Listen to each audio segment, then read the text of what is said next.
ନୟାଗଡ଼ ଜିଲ୍ଲା ଗସ୍ତରେ ରାଜ୍ୟପାଳ ରଘୁବର ଦାସ ଜିଲ୍ଲା ଗସ୍ତରେ ଆସି ପ୍ରଥମେ ସର୍କିଟ ହାଉସଠାରେ ପହଞ୍ଚିବା ପରେ ସେଠାରେ ଜିଲ୍ଲାପାଳଙ୍କ ସହ ପ୍ରଶାସନିକ ଅଧିକାରୀମାନେ ତାଙ୍କୁ ସ୍ୱାଗତ କରିଥିଲେ।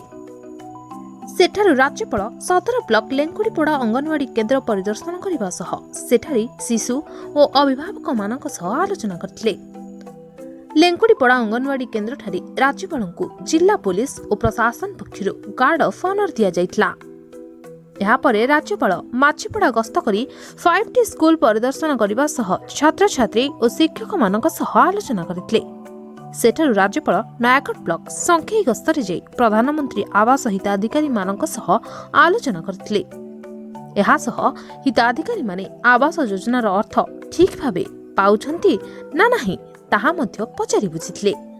ଏହାସହ ରଣପୁର ବ୍ଲକ ଦର୍ପନାରାୟଣପୁର ସ୍ୱାସ୍ଥ୍ୟ କେନ୍ଦ୍ର ପରିଦର୍ଶନ କରି କର୍ମଚାରୀ ଓ ରୋଗୀମାନଙ୍କ ସହ ସ୍ୱାସ୍ଥ୍ୟ କେନ୍ଦ୍ରର ସମସ୍ୟା ନେଇ ଆଲୋଚନା କରିଥିଲେ ରାଜ୍ୟପାଳ। ଏହି ଗସ୍ତ ବେଳେ ବିଭିନ୍ନ ସ୍ଥାନରେ ରାଜ୍ୟପାଳଙ୍କ ସ୍ୱାଗତ କରାଯାଇଥିବା ବେଳେ ରାଜ୍ୟପାଳ ମଧ୍ୟ ଛୋଟ ପିଲାମାନଙ୍କୁ ଚକୋଲେଟ୍ ବାଣ୍ଟିବା ସହ ଛାତ୍ରଛାତ୍ରୀ ଓ ବିଭିନ୍ନ ବର୍ଗର ଲୋକଙ୍କ ସହ ସାଧାରଣ ଭାବେ ଆଲୋଚନା କରିବାକୁ ନେଇ ଲୋକଙ୍କ ମଧ୍ୟରେ ବେଶ୍ ଉତ୍କଣ୍ଠା ଦେଖିବାକୁ ମିଳିଥିଲା। Bureau report, media voice.